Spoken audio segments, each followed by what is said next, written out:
Good morning. तो हमने जो लास्ट वीडियो में देखा था कोटर और कुटीर के बारे में, ठीक है, जिसमें हमने पहले कोटर के बारे में देखा कि कैसे चातक पुत्र जो है वो अपने पिता से जिद करके हट करके वो अपने घर से निकल जाता है, जबकि उसके पिता उसको सब्र करने के लिए कहते हैं। उसके पिता उसको समझाते हैं कि बारिश होगी, और क्योंकि हम जो है वो बारिश का छोड़कर कहीं और का पानी ग्रहण नहीं करते हैं। लेकिन उसके बेटे ने ये बात नहीं मानी और वो अपने पिता से बोला कि मैं गंगा जल ग्रहण करूँगा, जो कि वो जहाँ रहता था वहाँ से 5 दिन की उड़ान पर था। तो यह एक है आपका, ठीक है, कोटर के था। अब कुटीर के बारे में थोड़ा देखते हैं। कुटीर मतलब ये जो कुटिया है इसके अंदर की कहानी है। बुद्धन का कच्चा खपड़ेल का घर था, ठीक है, ये है वो आदमी जिसके बारे में बात हो रही है। उस घर में और कुछ हो ना हो, आंगन के बीच चातक पुत्र के विश्राम करने योग्य नीम का एक वृक्ष था। उस घर में कुछ था या नहीं था, लेकिन एक ये नीम का जो है वृक्ष था, जहाँ पे जो चातक पुत्र जो उड़ा था गंगा जल ग्रहण करने के लिए, वो यहीं पर रुक के विश्राम कर सकता था। तीसरी उड़ान की थकान मिटाने के लिए वह उसी पर उतरा। नीचे वृक्ष की छाया में बुद्धन लेटा हुआ था। अवस्था उसकी 50 के ऊपर की थी। एक दिन एकाएक पश्चाघात मतलब लकवा जो मारता है, ठीक है, पैरालिसिस जो होता है, से उसे अचल कर दिया। जीवन और मृत्यु ने आपस में सुलह करके मानो आधे आधे शरीर का बंटवारा कर लिया। मतलब कैसा कि वो उसका शरीर ऐसा हो गया था कि वो उठ भी नहीं पाता था, ठीक है, मतलब कह सकते हो कि उसका आधा शरीर जीवित था और आधा शरीर मरा हुआ था, ठीक है। स्त्री पहले ही गत हो चुकी थी, मतलब उसकी जो वाइफ थी वो पहले ही, उसकी जो बीवी थी वो उसकी मृत्यु हो चुकी थी। घर में 15 से 16 वर्ष का, मतलब 15 से 16 वर्ष के बीच का उसका एक बेटा था, ठीक है। वर्ष का एकमात्र गोकुल ही अवशिष्ट था, मतलब बेटा बचा हुआ था। उसी के सहारे उसके दिन पूरे हो रहे थे, ठीक है। तो यहाँ का क्या हमें समझ में आया कि यह एक कुटीर है, ठीक है, जहाँ पे ये जो आदमी है बुद्धन, ये इसको पैरालिसिस मारा हुआ है और ये लेटा रहता है, और इसका ये जो है ये बेटा है, ठीक है। गोकुल नाम है उस लड़के का, ठीक है। गोकुल एक जगह काम पर जाता था। काम करके प्रतिदिन संध्या समय तक लौट आता था। आज अभी तक नहीं आया था, इसलिए बुद्धन उसके लिए छटपटा रहा था। गोकुल सवेरे थोड़े से चने खाकर काम पर गया था। बुद्धन के लिए भी थोड़े से चने और पानी का चने और पीने का पानी यथास्थान रख गया था। आज खाने के लिए घर में और कुछ नहीं था नहीं।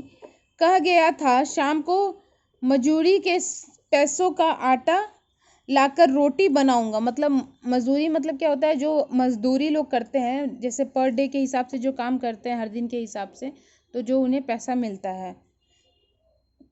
परंतु आज वह अभी तक नहीं आया था। बड़ी देर बाद उसकी प्रतीक्षा सफल हुई। किवाड़ खुलने की आवाज सुनकर वह चौंका। वास्तव में यह गोकुल ही था। उसने कहा, कौन गोकुल? बेटा, आज बड़ी देर लगाई। मतलब गोकुल अपने काम पर गया था जिस दिन, उसको बहुत लेट हुआ और इसके वजह से उसके जो पिता हैं वह उसकी प्रतीक्षा कर रहे थे, और अंत में वो आता है। गोकुल धीरे से पिता की खाट के पास आकर रोने लगा। बुद्धन ने घबराकर पूछा, क्या हुआ बेटा, क्या हुआ? आज मजूरी नहीं मिली, अब कैसे चलेगा? ये बात गोकुल ने कहा। मजूरी नहीं मिली? फिर इतनी देर क्यों हुई? उसके पिता ने बोला। प्रकृतिस्थ होकर गोकुल ने उसे अपना हाल बताया। अब गोकुल उसके अपने बारे में बता रहा है कि आज उसके साथ क्या हुआ था। सवेरे घर से निकलते ही गोकुल के सामने खाली घड़ा मिला। देखकर उसके पैर ढीले पड़ गए। सोचा आज भगवान ही मालिक है। काम पर पहुंचकर उसने देखा इंजीनियर साहब काम देखने आए थे। जान पड़ता है काम देखने की जगह वे ओवरसियर साहब को ही देख गए थे। अन्याय मतलब वहाँ पे कुछ गलती हुई होगी जिसकी वजह से वो बहुत, जो इंजीनियर साहब थे, बहुत गुस्से में थे। अन्याय का यह बोझा उन्होंने दिन भर मजदूरों पर अच्छी तरह उतारा और ये गुस्सा वो दिन भर मजदूरों पर उतार रहे थे। शाम को मजदूरी देने के समय भी साफ इनकार कर दिया। आज दाम नहीं दिए जाएंगे। उस अदालत के फैसले की तरह जिसकी कहीं अपील नहीं हो सकती। ओवरसियर साहब का हुक्म मानकर मजदूर अपने अपने घर लौट गए। क्या हुआ था कि इन्होंने जो काम किया था उसमें भी मजदूरी जो है वो देने से जो है इनके साहब ने मना कर दिया था। ठीक है। गोकुल लौटा चला आ रहा था कि एक जगह उसे रास्ते में कुछ पड़ा दिखाई दिया। पास पहुंचने पर मालूम हुआ रुपए पैसे रखने का बटुआ है। उठाकर देखा तो काफी वजनदार था। वह सोच में पड़ गया, इसे खोलकर देखना चाहिए या नहीं। टटोलने पर मालूम हुआ रुपए हैं और बहुत कम भी नहीं है, मतलब ज़्यादा रुपए थे। थोड़ी देर तक वह वहीं खड़ा खड़ा सोचता रहा, इसका क्या करूं। उसके पिता ने उसे अब तक जो कुछ सिखाया था उसने उसे इस बात के सोचने का अवसर ही नहीं दिया कि बटुआ अपने पास रख ले, या यही सोच रहा था कि वह बटुआ किसका है। ठीक है, मतलब उसके पिता ने उसे जो शिक्षा दी थी तो उसके अंदर ये बात ही नहीं आई कि उसको यह बटुआ अपने पास रखना है पैसे का लालच के कारण। ठीक है, उसको बस यही समझ में आ रहा था कि उसे कहीं से पता चल जाए कि यह बटुआ किसका है ताकि वह उस इंसान को उसका बटुआ लौटा सके। उसे ध्यान आया कि कुछ दूर उसने एक गाड़ी जाती हुई देखी थी। उसमें कान में मोती पिरोई सोने की बाली पहने हुए एक महते बैठे थे। संभव है यह बटुआ उन्हीं का हो। यहाँ कुएं पर गाड़ी रोककर उन्होंने पानी पिया होगा। उसने यह बात का विचार ही नहीं किया कि गाड़ी तक जाने में कितना समय लगेगा और वह दौड़ पड़ा। वो सोचा भी नहीं, उसे लगा कि यह बटुआ उनका होगा तो वो दौड़ पड़ा। ठीक है, लगभग आधे घंटे के परिश्रम से वह उस गाड़ी के पास पहुंच गया। गोकुल ने हाफते हाफते पूछा, महते तुम्हारा कुछ खो तो नहीं गया? महते ने चौंककर गाड़ी में इधर उधर देखा, साथ ही जेब पर हाथ रखा तो पाषाण की तरह निस्पंद हो गए। ठीक है, मतलब एकदम से वो भी रुक गए। गोकुल ने महते की वह अवस्था देखी ना गई। वह बटुआ दिखाकर उनसे झट से प्रश्न कर दिया, यह तुम्हारा है? महते ने कहा, भगवान तुझे सुखी रखे भैया, इसे कहाँ पाया? रास्ते में पड़ा था, इसमें रुपए हैं। महते ने हिसाब लगाकर बताया। जब उसने बोला कि तुमने इसे कहाँ पाया तो गोकुल ने कहा कि रास्ते में पड़े थे, इसमें रुपए हैं। तो महते बोलता है कि हाँ, 42 रुपए, एक अठन्नी, एक घिसी बेकाम दुअन्नी, 10 या 12 आने पैसे, एक चांदी का छल्ला है। ठीक है, गोकुल ने बटुआ खोलकर रुपए गिने, सब ठीक निकले। बटुआ हाथ में लेकर महते की आंखों में आंसू भर आए। बोले, इतनी बड़ी रकम पाकर भी जिसे उसका लोभ ना हो भैया, मैंने ऐसे आदमी आज तक नहीं देखा। यदि किसी और को यह बटुआ मिलता तो मेरा मरण हो जाता। मेरा रोम रोम आशीष दे रहा है, मतलब तुम्हें आशीर्वाद दे रहा है। भगवान तुम्हें सदा सुखी रखे। यह कहकर महते ने बटुए से निकालकर गोकुल को 2 रुपए देने चाहे। उसने सर हिलाकर कहा, मेरे बप्पा ने किसी से भीख लेने के लिए मुझे मना कर दिया है, मुफ्त के ये रुपए मैं ना लूँगा। महते ने सजल नेत्र विस्मय से खुले ही रह गए। गोकुल थोड़ी ही देर में उस अंधकार में उनकी आंखों से ओझल हो गया। ठीक है, अब आप सोचिए कि ये गोकुल जो लड़का है, ये सुबह अपने घर से चने खाकर निकला है, दिन भर मजदूरी की, मजदूरी का पैसा भी नहीं मिला, उसके बाद इसे किसी का बटुआ मिलता है जिसमें बहुत सारे रुपए थे, लेकिन ये उसके अंदर वो भी लालच नहीं आया। वह वो बटुआ जो है उस आदमी को लौटा देता है जाकर, जिसका वो बटुआ रहता है। वो आदमी उसको फिर से पैसा देता है, ठीक है, लेकिन फिर भी वह उससे पैसा नहीं लेता है, यह कहकर कि मेरे पिता ने किसी से भीख लेने के लिए मना किया है और ये बिना काम के पैसे मैं नहीं ले सकता हूँ। वह चाहता तो वो सारा काम कर सकता था, वो पैसे ले सकता था या वो बटुआ ही नहीं लौटा सकता था, लेकिन उस वक्त क्या हुआ, उस वक्त उसे अपने पिता की सीख, जो अच्छी सीख थी, वो याद आ गई। और थोड़ी देर बाद बात करते हुए अंधकार में वो वहाँ से मतलब चला गया। सब वृत्तांत सुनाकर, मतलब पूरा कहानी सुनाकर, गोकुल अपराधी की भांति खड़ा होकर बोला, बप्पा आज खाने के लिए कुछ नहीं है, महते से कुछ उधार मांग लाता तो सब ठीक हो जाता। मेरी समझ में यह बात उस समय आई ही नहीं। बुद्धन की आंखों से झरझर आंसू झरने लगे। गोकुल को अपनी दोनों भुजाओं में भरकर उसने छाती से लगा लिया। उसे जिस तृप्ति का अनुभव होने लगा,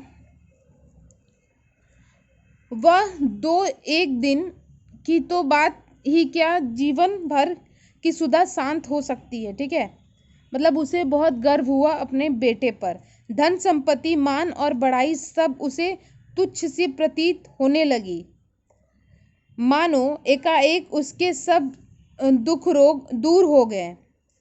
अब वह बिना किसी चिंता के मृत्यु का आलिंगन इसी क्षण कर सकता है। मतलब उसका बेटा जो काम किया, उससे उसे इतनी प्रसन्नता हुई कि उसे लगा कि मैंने जीवन में हर सुख प्राप्त कर लिया। बड़ी देर में अपने को संभालकर बुद्धन बोला, अच्छा ही किया बेटा जो तूने महते से रुपए उधार नहीं लाया। वह उधार मांगना भी एक तरह का मांगना ही होता है। एक दिन की भूख हमारा कुछ नहीं बिगाड़ सकती। जिस तरह, अब कहता है ये जो बूढ़ा है, ये कहता है, जिस तरह चातक अपने प्राण देकर भी मेघ के सिवा दूसरे का जल लेने का व्रत नहीं तोड़ता, उसी तरह तू भी ईमानदार की टेक ना छोड़ना। फिर कहता हूँ, सदा ऐसी ही मति रखना, चाहे कितनी भी विपत्ति पड़ी रहे, अपनी नीयत ना डोलाना। अब ये सब बातें जो हो रही थी इन दोनों पिता और पुत्र के बीच, ये कौन सुन रहा था? ये यहाँ पे बैठा हुआ छोटा चातक जो है वो सुन रहा था। और उसने क्या किया था, उसने अपने पिता की बात माने बगैर गंगा जल ग्रहण करने के लिए वो अपने कोटर से निकल चुका था। ये सब बात सुनकर उसे शर्म आई कि यहाँ जो इंसान है ये ईमानदारी में मेरा उदाहरण दे रहा है और मैं ही उस चीज़ के लायक नहीं हूँ। ऊपर चातक पुत्र सुन रहा था, उसकी आंखों से भी झरझर आंसू झरने लगे। बड़ी कठिनता से वह रात बिता सका। पौ फटते ही बड़े सवेरे वह फिर उड़ा, ठीक है, परंतु आज वह विपरीत दिशा को चला, उसी दिशा को जिधर से वह आया था। उसे अपने गलती का एहसास हो गया था, ठीक है, इसीलिए वह वापस अपने पिता के पास जा रहा था। उसकी उड़ान पहले से तेज हो गई थी, फिर भी कोटर तक पहुंचने में 4 दिन की जगह 7 दिन लग गए उसे, ठीक है। दूसरे दिन ही मेघों ने उठकर ऐसी झड़ी लगा दी कि बीच बीच में कई जगह रुककर ही वह वहां तक पहुंच सका। मतलब बारिश नहीं हो रही थी तो नहीं हो रही थी, जब बारिश आई तो ऐसी बारिश आई, ठीक है, कि उसे बीच बीच में रुककर ही अपने घर तक पहुंचना पड़ा। 4 दिन की जगह 7 दिन। तो यहाँ पे क्या हुआ, यहाँ पे एक इंसान जो, मतलब एक पिता और पुत्र जो है, इनकी बात सुनकर जो चातक पुत्र है उसे शिक्षा मिली कि उसे भी अपने पिता का जो सीख है, जो उसके पिता ने बचपन से उसे सीख दी है, उसे याद रखनी चाहिए। ठीक है, तो यह किसकी कहानी है? यह सियाराम शरण गुप्त की ये कहानी है। ठीक है, अब इसके कुछ प्रश्न हैं जो कि मैं बता रही हूँ, बाकी आप लोग खुद से कीजिएगा, कोई दिक्कत हो तो मुझसे पूछ लीजिएगा। जैसे कि चातक पुत्र और उसके पिता कहाँ बात कर रहे थे? तो कोटर में बात कर रहे थे। चातक पुत्र क्यों बेचैन था? क्योंकि उसे बहुत जोरों की प्यास लगी हुई थी। ठीक है, चातक पक्षी कौन सा जल ग्रहण करते हैं? तो वह घनश्याम का जल ग्रहण करते हैं, मतलब बारिश का जल ग्रहण करते हैं। चातक पुत्र किस जल का ग्रहण करने के लिए घर से निकला था? तो वह गंगा जल ग्रहण करने के लिए घर से निकला था। बुद्धन क्यों लेटा रहता था? क्योंकि उसे लकवा मारा हुआ था। गोकुल ने महते से रुपए क्यों नहीं लिए? क्योंकि उसके पिता ने किसी से भीख लेने के लिए या बिना काम के पैसे लेने के लिए मना किया था। ठीक है, अब ये लॉन्ग क्वेश्चन है, ये आप लोग खुद से देखिएगा। अब कुछ यहाँ विकल्पीय क्वेश्चन है, बहुविकल्प क्वेश्चन। समय सदा एक सा नहीं रहता, यह वाक्य किसने कहा? तो चातक ने कहा ये वाक्य। नीम का वृक्ष कहाँ था? तो नीम का वृक्ष आंगन के बीच में था। बुद्धन का घर कैसा था? खपड़ैल घर था बुद्धन का। तो ये इस चैप्टर का जो है क्वेश्चन आंसर आप लोग खुद से करके देखिएगा। अगर कोई प्रॉब्लम हो तो फिर मुझसे पूछिएगा। Thank you.